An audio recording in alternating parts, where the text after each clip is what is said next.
هزینه مناسب کلمات کلیدی ما از کجا پیدا کنم؟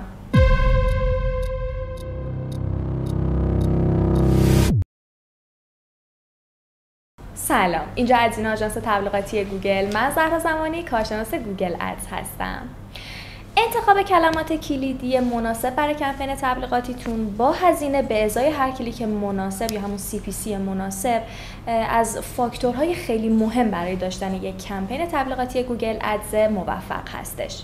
همونطور که توی ویدیوهای قبلی، توی مقاله های قبلی بهتون توضیح دادیم، انتخاب کلمات کلیدی یه سری پروسه نسبتاً وقتگیری داره که شما با استفاده از ابزارهایی مثل کیورد پلنر یا با استفاده از اون ساجست هایی که توی موتور جستجو برای شما پیشنهاد داده میشه میتونید استفاده بکنید و کلمات کلیدی مد نظرتون رو انتخاب بکنید که خب حالا یه عالمه ابزار دیگه هم برای انتخاب کلمات کلیدیتون وجود داره. پس از این کار مرحله خیلی مهم انتخاب هزینه برای کلمات کلیدی هستش. اینکه چه هزینه‌ای برای کلمه کلیدی شما مناسبه برای اینکه بازخورد مد نظرتون رو دریافت بکنید. قبل از اینکه اصلا برید سراغ تعیین هزینه کلمات کلیدیتون نیاز داره که یه سری پیش زمینه هایی داشته باشید. اول اینکه راجع به استراتژی پرداخت هزینه توی گوگل از همون بیدینگ استراتژی حتما مطالعه داشته باشین که با در واقع میتونم بگم که انواع استراتژی پرداخت مثل CPA، CPM، CPC آشنایی داشته باشین که خیلی گیج نشین. و مورد دوم این هستش که سعی کنید از کلمات کلیدی که خیلی پر رقابت هستن، خیلی محبوب، من نمیگم انتخابش اشتباهه ها، برای شروع کار از کلمات کلیدی که خیلی پر رقابت هستن، خیلی کلیان یا خیلی جزئیان جلوگیری بکنین. مورد سوم این هستش که هیچ وقت برای شروع کار هزینه کلیک بالا برای کلمات کلیدیتون قرار ندید، چون واقعا یه کار خیلی ریسکی هستش و اصلا پیشنهاد داده نمیشه. و مورد بعدی حتما مطالعه‌ای در زمینه عواملی که بر هزینه کلمات کلیدی اثرگذار هستن داشته باشین و هر کدومش رو بررسی بکنید، آشنایی داشته باشین تا بتونید تأثیرش رو بر هزینه کلمات کلیدی بررسی بکنید و هزینه هدفمند و مناسبی برای کلمات کلیدیتون انتخاب بکنید. مطلبی که یا موضوعی که کار ما رو خیلی سخت میکنه برای انتخاب هزینه کلمات کلیدی این هستش که هیچ وقت یعنی اون هزینه مطلق و هزینه تعیین شده برای کلمه کلیدی خاص اصلا وجود نداره. یعنی چیزی نیستش که ما رو بتونه به صورت دقیق و مطلق ما رو کمک بکنه که از اون استفاده بکنیم برای تعیین هزینه کلمات کلیدیمون. خب توی این وضع باید چی کار بکنیم؟ دقیقاً توی این وضعیت، توی این شرایط باید چه کاری انجام بدیم؟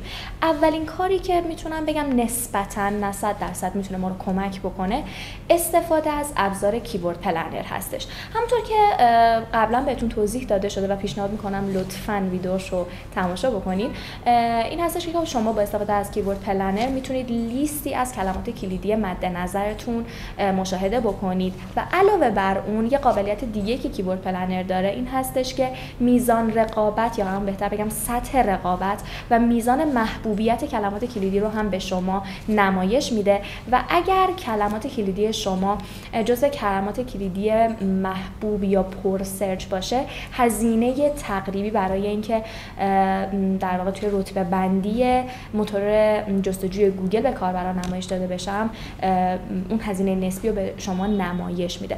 پس میتونید از اون استفاده بکنید، ولی بهتره بگم که این حالا بخش کیورد پلنر میتونه شاید 40% مواقع به کمک شما بیاد و خب نمیتونیم صرفا فقط روی کمک کیورد پلنر حساب بکنیم.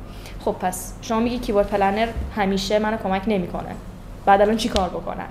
راه دیگه‌ای که بهتون پیشنهاد میکنیم این هستش که شما زمانی که یک سری کلمات کلیدی برای کمپینتون انتخاب کردید، یک حداقل هزینه‌ای برای کلمات کلیدیتون در نظر بگیرید. یعنی اگه اومدید از کیورد پلنر و ابزارهای دیگه‌ای که وجود داره استفاده بکنید، نتیجه‌ای نگرفتین، یه حداقل هزینه‌ای به عنوان همون مکس CPC یا حد اکثر هزینه به ازای هر کلیکتون انتخاب بکنید هزینه زیاد نباشه، چون باعث هدر رفتن بودجه کمپینتون میشه.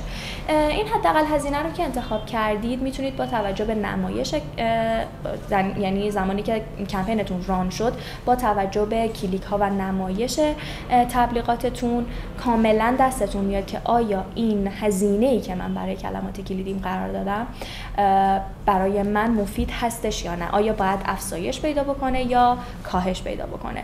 که میتونم بگم که با این آزمون و خطا میتونید به یه هزینه نسبی مناسبی برای کلمات کلیدیتون برسین که میگم نیازمند زمانه و اینکه باید دقت و توجه زیادی برای این کار قرار بدین تا از هدر رفتن بودجهتون جلوگیری بکنید. میخوام راجع به 6 عاملی که بر هزینه کلمات کلیدی شما اثرگذار هست صحبت بکنم. مورد اول محبوبیت کلمات کلیدیتون هستش. اینکه خب کلمات کلیدی که محبوبیت بیشتری دارن، توسط کاربرا بیشتر سرچ میشن، طبیعتاً رقابت بینشون سنگین‌تر هستش. یعنی کسایی که میخوان بر سر این کلمات کلیدی با هم رقابت بکنن، چون تعدادشون زیاده، مبلغ بیشتری پیشنهاد میکنن و مبلغ CPC بیشتر و بیشتر میشه. پس در نظر داشته باشین که کلماتی که انتخاب میکنید چه کلماتی هستن. مورد دوم حجم جستجو یا سرچ والیوم کلمات کلیدیتون هستش. این یعنی چی؟ گاهی اوقات ممکنه ارور لو سرچ والیوم رو دیده باشین که جلوی کیورداتون یا کلمات کلیدیتون تو کمپین نمایش داده میشه.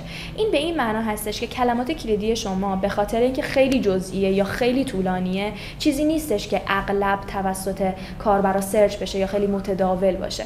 به خاطر همین خیلی پیشنهاد داده نمیشه و خب کلماتی که سرچ والیوم کمی داشته باشن، هزینه کمتری هم بابتش باید پرداخت بکنید. ولی کلماتی که به سرچ والیوم بالایی داشته باشن، حجم جستجوشون توسط کاربرا بالا باشه، رقابتشون سنگین‌تره و همچنین شما هزینه بیشتر باید براشون پرداخت بکنید. مورد سوم، چیزی که پیشتر هم توی همین ویدیو راجع بهش صحبت کردیم، سطح رقابت کلمات کلیدی هستش.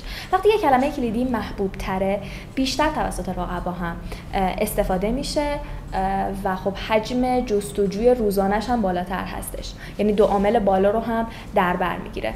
پس در نتیجه برای استفاده از اون هم باید کلمات در واقع هزینه بیشتری پیشنهاد بدین. مورد چهارم، اون نتورک یا میتونم بگم شبکه‌ایه که میخواد تبلیغ شما درش فعالیت بکنه. شبکه‌تون دیسپلی یا نمایش هستش یا نه؟ شبکه‌ای که میخواین توش فعالیت بکنید سرچ نتورک هست که همون شبکه جستجوه. کلمات کلیدی در هر یک از این شبکه‌ها هزینه هاشون متفاوت هستش که باید شما با توجه به حالا قیمت کلمات کلیدی در هر یک از این نتورک ها بتونید انتخاب درستی داشته باشید. اغلب توی سرچ نتورک هزینه کلمات کلیدی چون خیلی تبلیغات هدفمندتر میشه، توی بخش هدفمندتر که بهتره بگم که خیلی جامعه هدف کوچیکتر و هدفمندتری رو در بر میگیره، اون هزینه‌ای که بابت هر کلمه کلیدی یا همون CPC که پیشنهاد میدید به گوگل بالاتر میره توی سرچ نتورک. ولی خب توی دیسپلی هم شرایط خاص خودشو داره.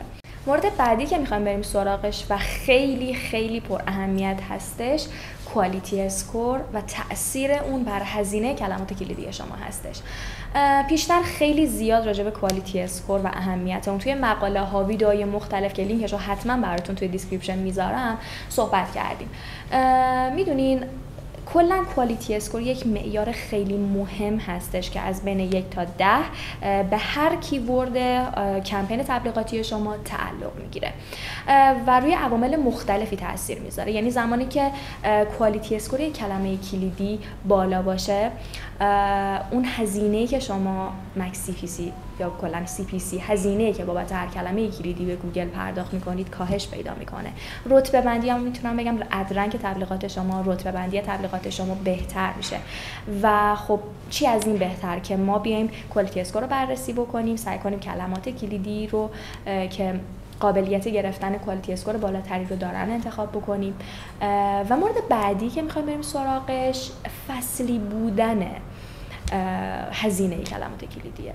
ببینین خیلی مهمه که با توجه به تغییر فصل یا حالا تعطیلاتی که ما در پیش داریم یا مناسبت‌های مختلف، کلمات کلیدی که توسط کاربرا سرچ میشن تغییر میکنه. پس با توجه به اون شما میتونید هر زمان متناسب با اون شرایط زمانی کلید واژه ها یا میتونم بگم کیورد های مناسب اون مدت زمان رو انتخاب بکنید و زمانی که این کار رو انجام میدین هدفمند بودن و سودمند بودن تبلیغات شما بالاتر میره و خب روی هزینه تبلیغات شما هم تاثیر میذاره.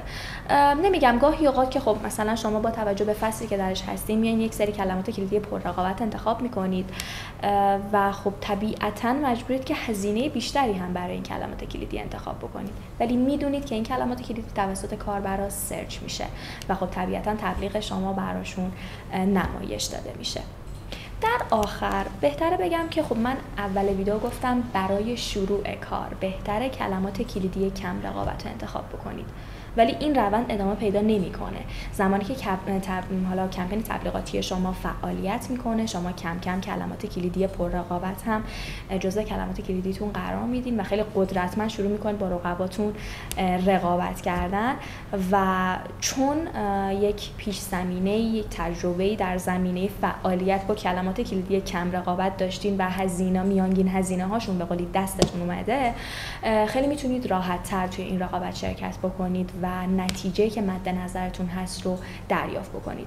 پس تمام این موارد رو در نظر داشته باشین، بید استراتژی رو حالا باش آشنایی داشته باشین، عواملی که به هزینه کلمات کلیدیتون تاثیر میذاره و همچنین تجربه، آزمون و خطا رو جدی بگیرین، خیلی تاثیر داره توی روند موفقیت کمپینتون و اینکه سعی بکنید که از هزینه زیاد گذاشتن در ابتدا برای کلمات کلیدیتون جدا خودداری کنید. مرسی که تا اینجا همراهمون بودین. اگه این ویدیو رو دوست داشتین لطفاً لایک بکنید و اگه هنوز کانال ما رو سابسکرایب نکردین لطفاً سابسکرایب بکنید. میتونید از ویدیوهای مکملی که در حین ویدیو بهتون نمایش داده شد حتما استفاده بکنید برای اینکه بتونید انتخاب بهتری برای هزینه کلمات کلیدیتون داشته باشید.